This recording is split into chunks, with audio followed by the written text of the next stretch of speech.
Today, I want to talk about the difference between stress versus anxiety. And as the school year has progressed, I know that we're seeing a lot of stressed kids and teens. And we also know that there is a great increase in the levels of anxiety that our kids are experiencing. When we look at stress and we look at anxiety, it's almost like looking at a Venn diagram.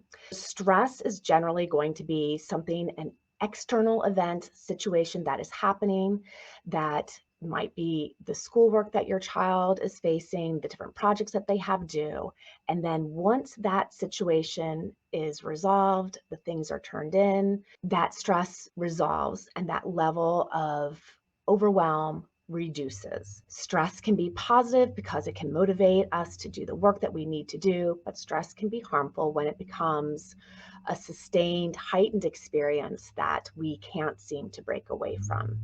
So then when we look at both stress and anxiety, it affects our mind, it affects our bodies, and we can experience the excessive worry, the uneasiness, tension, headaches, body pain, the upset tummy that maybe your child gets because they're just not feeling like they want to go to school. They're anxious about something that's happening there. Anxiety is the internal, it's the reaction to the stress.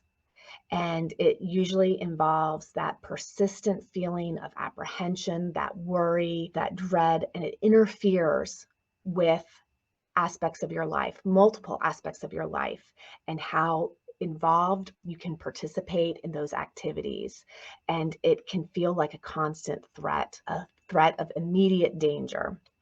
When we look at the rates of anxiety increasing, I know as a parent, we often are worried and we want to help our children. And sometimes unintentionally, we may be doing some things that are encouraging the heightened level of anxiety that they might be experiencing. In the Brave Mom Book Club, we will be reading a book to focus on anxiety during this month of October.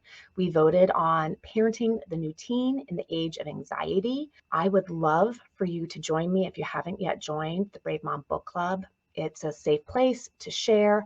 I do a lot of the reading so that you don't have to, because I know a lot of us are really busy parents and sometimes we just don't have the time to sit down and read a book. So I will be sharing all the key takeaways. And at the end of the month, we will have a Zoom book chat where we can get together, share our takeaways, and just be able to come together in community as parents that are doing our very best to support and encourage our kids and teens. It is not just for moms that have daughters. So I'm excited about this book. I've heard lots of different things. It has really good reviews. So I'm interested to see what this may share with us. If you want to join the Brave Mom Book Club, I'll have a link there so that you can click. It's a Facebook group. One of the things that I like to also do is share some different resources that I use as I support students. I am a life coach that works with kids and teens, and a lot of the books I have found to be helpful, especially for my school age kids. The What to Do When You Worry Too Much. It is by Dawn Hubner, and I'll share a link to that. This book is great. It is a workbook. It is very easy for kids to understand. It has cognitive behavioral therapy techniques that you and your kid could do together to help them explore and understand. A lot of times, our young kids do not understand that their worried thought is impacting that internal experience that they're having, that it's leading to the tummy ache or the headache. So this book does a great job in helping them understand that and giving them tools to work on that experience. Another program that I also use with my kids who experience anxiety is the Go Zen program. It is an animated program that has different videos that help kids understand how our brain works, where worry comes from, how it affects our brain, and then very specific techniques that kids can use to help regulate that experience. It is a paid program. In my coaching, it is something that I have access to, that I use with my clients. So it is something that I share with the families that I work with. And if you're looking for some coaching support for your child or teen, feel free to reach out. You can always send me a DM here through Facebook, or you can send an email to laura@thebravegirlproject.com. The other books that I like for my teens, the Anxiety Workbook, Teen Workbook by Lisa Schaub. This is a great one. It is also a workbook, so it has exercises, and this would be helpful for parents to do with their teens. We have a different perspective that our teen may not necessarily have. And so going through this as a parent first and seeing where there may be some buy-in or exercises that your teen might relate to, and just bringing it up in a conversational way may help them get the buy-in. It would be very hard sometimes for our teen just to hand this to them and say, here, do this. But if it's something that we're doing together and we're sharing with our teen, hey, you seem to really feel overwhelmed and worried. Are you feeling anxious? Here's something that I've been looking at, and I wonder if we could take a look at it together. That could be a helpful strategy. Another one for my teens that deal with some of the social anxiety and feeling very awkward in school. I really enjoyed using this with some of my clients this past year, the Shyness and Social Anxiety Workbook for Teens.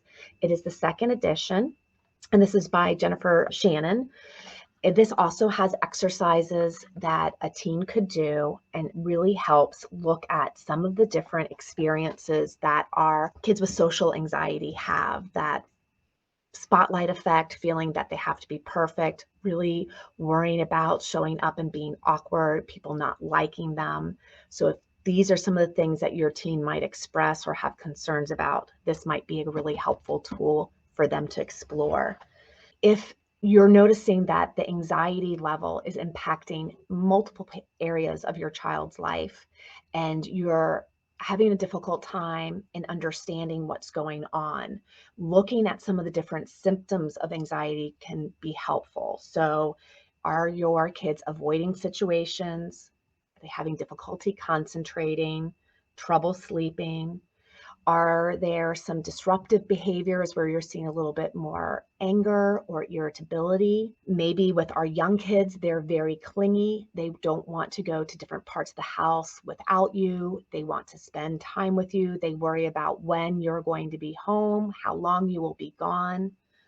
For our teens, that may look more like repeated reassurance that they might need from you, being hard on themselves, that school refusal, a lot of somatic complaints from headaches to stomach aches, a drop in grades, loss of interest in different activities, or that shrinking of a friendship circle. If you are noticing some of these things and you're concerned, talking with your child, asking them with curiosity and love and support can be very helpful. And then looking at, would it be helpful for them to explore this with a professional? So talking with your pediatrician can be a great place to start. Asking other friends if they have different recommendations for different therapists that they have seen. I, over the summer, have reached out to lots of you, my friends here, for my family and friends that live in Northern Virginia. I do have a big list of referrals from different people that have had positive interactions with different professionals, because I know that a lot of professionals have a very full caseload, so it can be tough to get in to see someone. So if you're having that difficulty, keep reaching out, keep pursuing meeting with someone. School counselors oftentimes have wonderful connections and resources that they can also share with you. So please reach out to your child's school and let the counselor know that anxiety is something that your child's dealing with. As a school counselor, I had a lot of students that were dealing with anxiety. And there were so many different ways that we were able to find a way to get them into the school and support them. So it really takes just you letting the counselors know, because they do want to help and support your kid. And we know that when we can get them into the school, it's going to help them so much. And so I hope that some of these tips have been helpful. If you are experiencing difficulties, please feel free. We can chat, and I'd be happy to share different resources and references and help you figure out what your next steps could be. If you're looking for coaching, which is different than therapy, but that could maybe help someone who has sometimes anxious experiences or anxious feelings, which we all do. That's something that I can help with. In the Brave Girl Tribe, that is my program for girls in 5th to 10th grade. It is a membership community. I do a coaching call every week. There's lots of courses that your daughter can do on her own, different workshops and resources that she can take a look at. She doesn't have to jump on a call live with me. She can take away the resources that are in this program. We've almost been together for 3 years. So there's a wealth of resources and guest speakers and tools that can help your daughter. Continue to parent bravely, sweet friend. I know that you're doing an amazing job. Check below for the different resources that will be in the comment section. If you'd like to join us in the Brave Mom Book Club, I would be so excited to see you. Take care, and I will see you soon. Bye.